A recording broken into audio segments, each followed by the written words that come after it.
بہت اہم سوال ہے۔ کلیئر کہتے ہیں نیور مس ٹوائس، یعنی کبھی بھی لگاتار 2 بار نہ چھوڑیں۔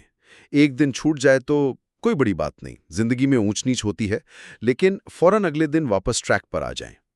لگاتار 2 دن چھوٹنا ایک نئی بری عادت کا آغاز ہو سکتا ہے۔ وہ کراچی میں صابن والا تجربہ کیا تھا؟ ہاں، اسٹیون لوبی کا۔ انہوں نے دیکھا کہ جب لوگوں کو ایسا صابن دیا گیا جو خوشبودار تھا اور اچھی جھاگ بناتا تھا تو ان میں ہاتھ دھونے کی عادت زیادہ پکی ہو گئی۔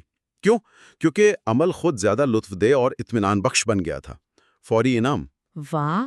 تو یہ 4 قانون واضح، پرکشش، آسان اور اطمینان بخش واقعی ایک مکمل نظام لگتے ہیں۔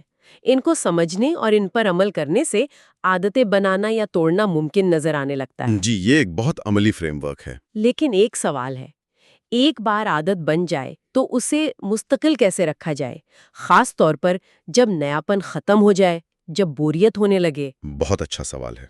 یہاں گولڈی لاکس رول کام آتا ہے۔ گولڈی لاکس؟ وہ کہانی والا؟ ہاں، وہی۔ اصول یہ ہے کہ ہمیں ایسے چیلنجز پر کام کرنا چاہیے جو نہ بہت آسان ہوں نہ بہت مشکل، بلکہ ہماری موجودہ صلاحیت کے بالکل کنارے پر ہوں۔ Just manageable difficulty. اچھا۔ اسٹیو مارٹن جو کامیڈین ہیں، ان کی مثال ہے کہ وہ بتدریج اپنی کامیڈی کو تھوڑا تھوڑا مشکل بناتے رہے۔ کام بہت آسان ہو تو ہم بور ہو جاتے ہیں، بہت مشکل ہو تو ہمت ہار دیتے ہیں۔ ہمیں وہ میٹھی جگہ تلاش کرنی ہے۔ لیکن کیا بوریت پھر بھی سب سے بڑا چیلنج نہیں؟ جب کوئی چیز روز کا معمول بن جائے تو وہ دلچسپ نہیں رہتی؟ آپ نے بالکل صحیح پہچانا۔ جب عادتیں خودکار ہو جاتی ہیں تو وہ دلچسپ نہیں رہتی۔ یہی وہ مقام ہے جہاں اکثر لوگ ٹھوکر کھاتے ہیں۔ تو اس کا کیا حل ہے؟ کلیئر کہتے ہیں کہ پیشہ ور افراد اور شوقی افراد میں یہی بڑا فرق ہے۔ Professional stick to the schedule, amateurs let life get in the way. مطلب پیشہ ور لوگ شیڈول پر قائم رہتے ہیں، چاہے ان کا موڈ ہو یا نہ ہو، چاہے کام بورنگ ہی کیوں نہ لگے، وہ بوریت کے باوجود ڈٹے رہتے ہیں۔ شوقیہ لوگ تب کام کرتے ہیں جب انہیں تحریک محسوس ہوتی ہے، جب مزہ آ رہا ہوتا ہے۔ تو شاید کامیابی کا ایک بڑا راز بوریت سے نمٹنا سیکھنا ہے؟ بالکل، بوریت کو برداشت کرنا اور اس کے باوجود عمل جاری رکھنا، یہی مستقل مزاجی ہے۔ تو اس سب کا کیا مطلب ہوا؟ یعنی ہمیں عمل کے اتار چڑھاؤ کو قبول کرنا ہوگا اور بوریت کے باوجود لگے رہنا ہوگا؟ ایک طرح سے ہاں، مستقل مزاجی کلیدی ہے، لیکن اس کے ساتھ ساتھ بہتری کی گنجائش ہمیشہ رہتی ہے۔ یہاں ریفلیکشن اینڈ ریویو، یعنی غور و فکر اور جائزہ لینا بہت اہم ہو جاتا ہے۔ ریفلیکشن اور ریویو؟ جی، وقتاً فوقتاً رک کر اپنی پیش رفت کا جائزہ لینا، یہ دیکھنا کہ کیا کام کر رہا ہے اور کیا نہیں، اور ضرورت کے مطابق ایڈجسٹمنٹ کرنا۔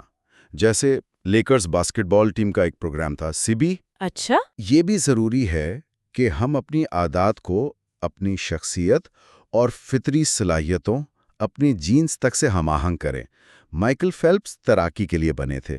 ان کا جسمانی ساختی ایسی تھی، ہر کوئی ان جیسا تیراک نہیں بن سکتا۔ تو ہمیں وہ کھیل تلاش کرنا چاہیے جہاں ہمارے جیتنے کے امکانات زیادہ ہوں؟ بالکل۔ Explore, exploit, trade off. نئی چیزیں آزمائیں، ایکسپلور، پھر جو آپ کے لیے بہترین کام کرے اس پر توجہ مرکوز کریں، ایکسپلوئٹ۔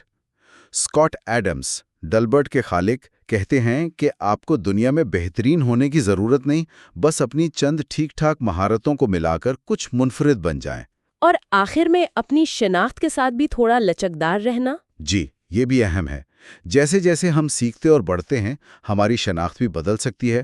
ہمیں اپنی اقدار پر قائم رہنا چاہیے، لیکن اپنی شناخت کو پتھر پر لکیر نہیں سمجھنا چاہیے۔ زبردست۔ تو اگر ہم آج کی اس ساری گفتگو کا خلاصہ کریں تو چھوٹی ایٹم جیسی عادتیں جب انہیں ایک اچھے نظام اور بدلتی ہوئی شناخت کے ساتھ جوڑا جائے تو وقت کے ساتھ مرکب ہو کر حیرت انگیز نتائج دے سکتی ہیں۔